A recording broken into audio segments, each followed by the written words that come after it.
Oke,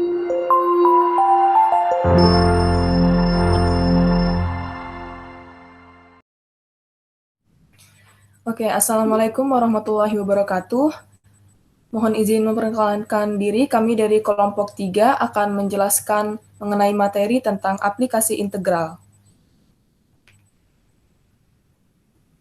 Oke, di sini ada anggota kelompok kami. Yang pertama, Karina Safitri dengan NIM 08201041. Kemudian saya sendiri, Marilah Hikmatiara Arifin dengan NIM 08201044. Ketiga, ada Mawar Widari Anastasia dengan NIM 08201047. Kemudian yang keempat, ada Mila Vira Puspita Anggriani dengan NIM 08201050. Kemudian yang kelima, ada Muhammad Deni Saputro dengan NIM 08201054, dan yang keenam ada Muhammad Ilham Ansori dengan NIM 08201057. Oke, langsung saja kita ke materi yang pertama, yaitu menentukan luas daerah pada bidang rata. Jadi luas daerah pada bidang rata ini adalah suatu daerah dalam bidang X, OY dengan persamaan Y sama dengan Fx atau X sama dengan GY yang berbatasan dengan sumbu-sumbu koordinat. Jadi, luas daerah pada bidang rata ini dibagi menjadi dua, yaitu ada luasan positif dan juga ada luasan negatif. Dalam luasan positif ini, misalkan Y sama dengan Fx, dan sumbu-sumbu koordinatnya terletak di atas sumbu X.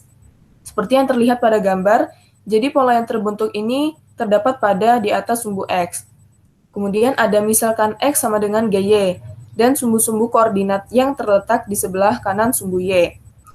Jadi dilihat pada gambar ini adalah pola yang terbentuk di sebelah kanan sumbu Y. Kemudian ada luasan negatif. Luasan negatif ini misalkan Y sama dengan Fx, dan sumbu-sumbu koordinatnya yang terbentuk ini terletak di bawah sumbu X. Bisa dilihat pada gambar juga, jadi pola yang terbentuk ini berada di bawah sumbu X. Kemudian yang kedua ada misalkan X sama dengan GY, dan sumbu-sumbu koordinatnya terletak di sebelah kiri sumbu Y. Jadi pola yang terbentuk ini akan membentuk pola di sebelah kiri sumbu Y. Kemudian di sini ada langkah-langkah dalam menghitung luasan pada luas daerah bidang rata. Jadi ini merupakan langkah-langkah umum. Yang pertama yaitu sketsakanlah daerah yang akan ditentukan luasnya. Kemudian yang kedua, buatlah garis-garis sejajar sumbu X atau sumbu Y. Yang selanjutnya, irislah luasan menjadi irisan-irisan kecil dan berikan nomor pada masing-masing partisinya. Kemudian langkah yang ketiga yaitu aproksimasikan luasan irisan tertentu dengan menganggapnya sebagai persegi panjang. Kemudian langkah yang keempat yaitu jumlahkan aproksimasi dari luasan-luasan tersebut.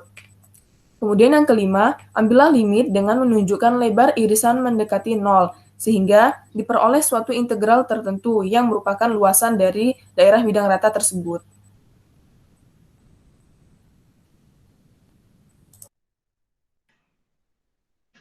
Selanjutnya, luas daerah bidang rata. Daerah antara dua kurva adalah luasan yang perbatasannya adalah Y sama dengan Fx dan Y sama dengan Gx. Dengan Fx lebih besar atau sama dengan Gx pada interval A, B. Delta A sama dengan Fx min Gx, delta X, sehingga dinyatakan dengan AR sama dengan AB, Fx, Gx, X, Dx. Jika luasan terletak di sebelah kanan sumbu Y, maka luas yang dibatasi oleh dua kurva diperoleh AR, CD, kali FY min GY kali DY. Jarak dan perpindahan pada suatu benda yang bergerak di sepanjang garis lurus dengan kecepatan Vt pada saat T. Jika Vt lebih besar atau sama dengan 0, maka integral Vt dt memberikan jarak yang ditempuh dalam interval waktu A lebih kecil dari T atau sama dengan T lebih kecil dari B atau sama dengan. Jika Vt kadangkala negatif, benda bergerak dalam arah sebaliknya, maka Vt dt sama dengan Sb min Sa. Mengukur perpindahan benda yakni jarak berarah dari tempat berangkat Sa ke tempat akhir Sb. Untuk mendapat jarak total yang ditempuh benda selama A lebih kecil dari T, T lebih kecil dari B. Kita harus menghitung nilai mutlak Vt dt. Luas daerah di antara kurva kecepatan dan sumbu T.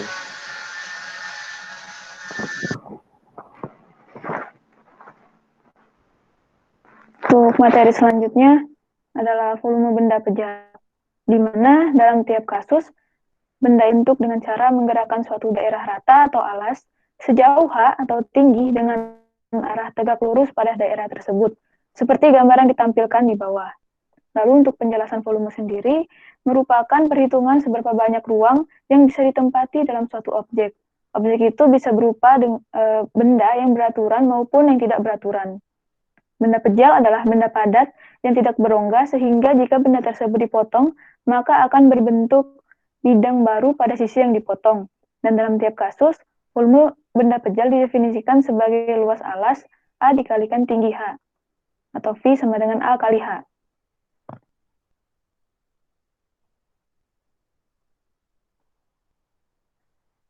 Selanjutnya, itu adalah volume V dari benda pejal dapat diaproksimasi dengan jumlah Riemann, seperti rumus di bawah, yaitu V sama dengan sigma A kali X bar I kali delta XI.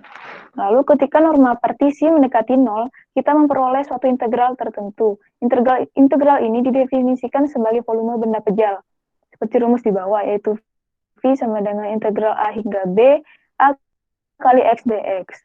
Berikut beberapa contoh mengenai volume benda pejal, yaitu metode-metodenya sendiri, yaitu metode lempengan, cakram, dan cincin. Volume benda pejal, lempengan, cakram, cincin, integral merupakan salah satu cara yang diciptakan untuk menentukan suatu luas di bawah kurva fungsi.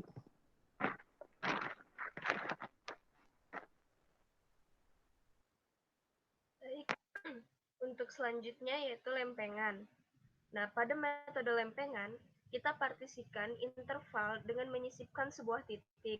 Kemudian kita lewatkan bidang melalui titik tersebut secara tegak lurus pada sumbu X, sehingga nanti mengiris benda menjadi lempengan-lempengan yang tipis. Nah, volume suatu lempengan ini kira-kira sama dengan volume suatu silinder, yaitu delta VI sama dengan A dikalikan XI dikalikan delta XI. Untuk selanjutnya yaitu cakram. Pada metode cakram adalah ketika sebuah daerah rata yang terletak seluruhnya pada satu sisi dari sebuah garis tetap dalam bidangnya itu diputar mengelilingi garis tersebut. Nah, daerah itu akan membentuk sebuah benda pejal putar yang disebut sumbu benda pejal putar. Rumusnya terbagi dua, yaitu delta V sama dengan V dikalikan X kuadrat dikalikan delta X, sehingga V menjadi V X dx. Atau delta V sama dengan V dikalikan 3Y kuadrat dikalikan delta Y, sehingga V menjadi 3V dikalikan Y pangkat 2/3 dikalikan dy. Untuk metode terakhir yaitu metode cincin. Ada kalanya pengirisan suatu benda pejal putar menghasilkan cakram-cakram dengan lubang di tengahnya. Nah, daerah inilah yang demikian nantinya disebut dengan cincin, yang mana dirumuskan sebagai berikut, yaitu V dikalikan A, yaitu V sama dengan A dikalikan H, sehingga V menjadi sama dengan V dikalikan R2 kuadrat min R1 kuadrat dikalikan H. Untuk materi selanjutnya yaitu volume benda putar. Metode alternatif dalam menentukan volume benda putar disebut metode kulit tabung atau cell method, karena metode ini menggunakan volume dari tabung. Untuk menentukan volume kulit tabung tersebut, perhatikan dua tabung luar dan dalam, yang nampak pada gambar di samping. Jari-jari tabung yang lebih besar merupakan jari-jari luar dari kulit tabung, dan jari-jari dari tabungnya lebih kecil merupakan jari-jari dalam dari kulit tabung. Karena P adalah rata-rata dari jari-jari kulit tabung dan diketahui bahwa jari-jari luarnya P ditambah 1/2 dan jari-jari dalamnya P dikurang 1/2. Sehingga didapatkan rumus seperti volume kulit tabung sama dengan volume tabung dikurangkan volume lubang. Nah, rumus di atas itu digunakan untuk menentukan volume dari benda putar. Anggap bidang datar pada gambar di bawah diputar menurut sumbu putarnya, sehingga dihasilkan suatu benda putar. Apabila diperhatikan lebar dari persegi tersebut, adalah delta Y. Maka persegi panjang yang diputar terhadap garis yang sejajar dengan sumbu X akan menghasilkan suatu kulit tabung yang volumenya delta V sama dengan 2pi, P dikali Y, T dikali Y, dan dikalikan delta Y. Volume dari benda putar di atas dapat didekati dengan menggunakan volume N kulit tabung yang tebalnya delta Y, tinggi T, YI, dan rata-rata jari-jarinya P, YI. Itu bisa kita lihat rumusnya volume benda putar seperti itu. Kemudian, pendekatan ini akan semakin baik dan semakin baik lagi jika mutlak delta mendekati 0 atau N mendekati tak hingga, sehingga volume benda putar tersebut adalah menggunakan rumus Lim mutlak delta mendekati 0. Jadi dari perhitungan di atas telah ditemukan rumus alternatif yang dapat digunakan untuk menentukan volume benda putar. Untuk menentukan volume benda putar dengan metode kulit tabung, gunakan salah satu dari rumus berikut, seperti yang ditunjukkan oleh gambar di bawah. Menggunakan rumus sumbu putar horizontal dan vertikal.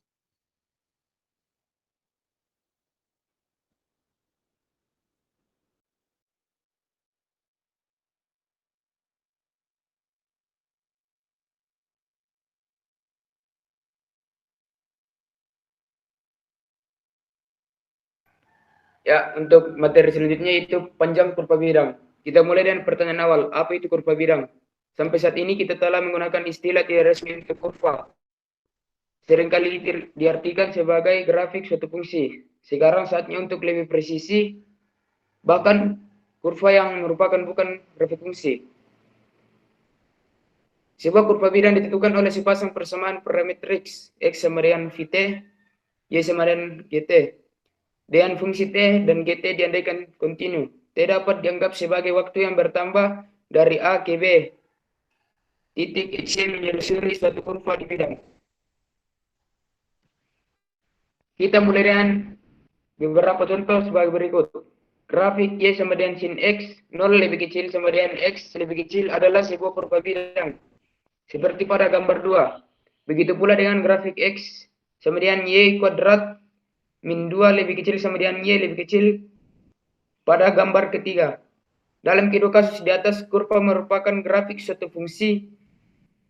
Yang pertama berbentuk Y sama dengan Fx, dan yang kedua berbentuk X sama dengan GY.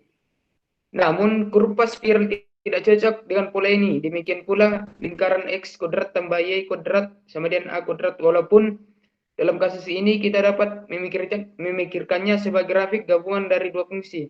Y sama dengan Fx sama dengan akar A min X dan Gx sama dengan min akar A min X.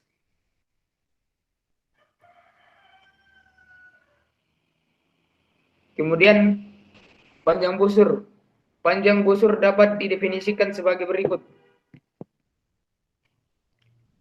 L sama dengan akar F aksen T kuadrat tambah G aksen T kuadrat dt sama dengan akar dx per dt kuadrat tambah dy per dt kuadrat dt. Terdapat dua kasus khusus yang menarik. Jika kurva diberikan oleh Y sama dengan F sama dengan X, A lebih kecil sama dengan X lebih kecil B. Kita perlakukan X sebagai parameter dan hasil dalam kotak mengambil bentuk L sama dengan akar 1 tambah dy per dx kuadrat dx. Demikian pula jika kurva diberikan oleh X sama dengan GY, C lebih kecil sama dengan Y lebih kecil D. Kita perlakukan Y sebagai parameter diperoleh L sama dengan akar 1 tambah dx per dy kuadrat dy.